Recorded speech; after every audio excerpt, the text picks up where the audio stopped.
Yeah. That was pretty cool. And that first, one of my favorite episodes, I think, is episode 30, which is the grass ninja who turns out to be Orochimaru and fighting in the trees and everything, because they spent like the budget of 5 episodes on the animation for that one episode. It looks so good. But I have a recent favorite moment, because we just worked on a Naruto, or we're still working on a new Naruto video game that actually has the future stuff that we haven't even recorded in Shippuden yet, where I finally confront Itachi for the final time, and all of that stuff that goes on, and it's really sort of emotional and intense, and it's really some amazing stuff that I finally got to do, and it's just really exciting. Some of the emotional stuff that I got to do with the Shippuden with Gaara and Shikamaru, and I don't know how much you guys know about that, but that was really fun for me to get to play with, because not sure about Gaara and Poison, and I don't want to ruin it for anyone, but it was exciting to get to do. There was a couple episodes in a filler arc, and a lot of people don't like fillers, but he was kind of pouring his Takamaru because he almost lost him. His dog was almost dead, and Hebert just broke down and almost cried, and that was like really new. I mean, being able to laugh, being able to cry, these extreme sides of the spectrum are a really fun challenge for actors to do, and it was nice that I got to do that instead of the typical cocky, adventurous, tough guy. It's like, he breaks down because Akamaru, I mean, that's his friend. That's not just his pet or anything. That's like a family member, and he almost lost him. And that was like a really emotional thing. That was in the filler?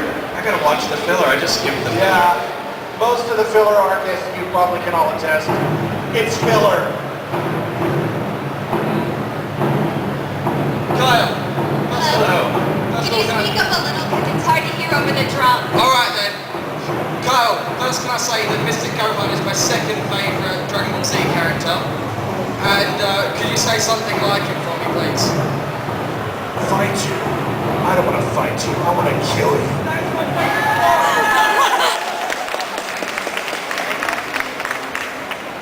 Another question, Kyle. What's your favourite part of Dragon Ball? And can you do your Vegeta impression? My Vegeta impression is more like Brian Drummond, the Canadian version. Oh, Kakarot, I'll get you. That's kind of my impression of Vegeta. At least Brian Drummond's version. I can't really do Chris Sabat's version. Favorite moment in Dragon Ball? Gosh, I don't know. I don't want to sound typical, but there's a moment in the Otherworld tournament when my version of Gohan is powering up and he goes Super Saiyan 2 for the very first time, and he's freaking everybody out because he's making the tiles on the tournament floor levitate and float in the air, and his eyes roll back in his head, and he looks all demonic. I thought that was cool. Okay, chapter 10. Obviously, everybody always remembers your major characters, but are there any minor characters which really stand out for you, which you remember really enjoying and having a good time with? Any of the minor characters that are memorable? Yeah, the great thing about playing minor characters when you've been playing major characters recently is usually when you're playing a lot of major characters, people tend to cast you as the same type of character. They get you in their head as he's always the villain, or he's always the hero, or whatever. And the great thing about playing small characters is you can really take chances and do something totally different than what you're used to doing. So I love doing that. I'm trying to think of. I got to do I don't even remember what show it was on. But they had the director, Michael Sorich. He always comes up with these really wacky ideas of things for you to do. And he said, okay, now it was like two guys like in a control room, and they're it's like the whole, loading missile 2B, that kind of dialogue. And he goes, okay, but I want these two guys to be Canadian. So you have to do it with a Canadian accent. So I was talking sort of with a Canadian accent, eh? And so we were doing that, and there was one where the guy, he gets hit and he collapses, and he has like a which is sort of the sound they wanted to make. And I sort of improv'd in there. I was like, oh, Canada!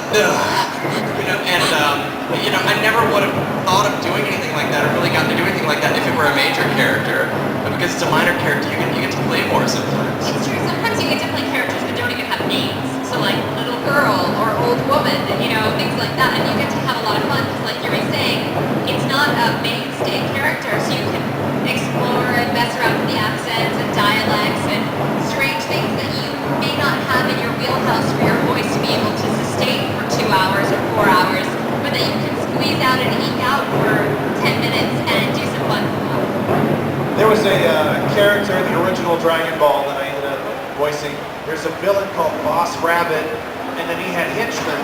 So Chris Abbott was directing it, and he said, you're going to be henchman A, and you can do whatever you want with the voice. And I said, really?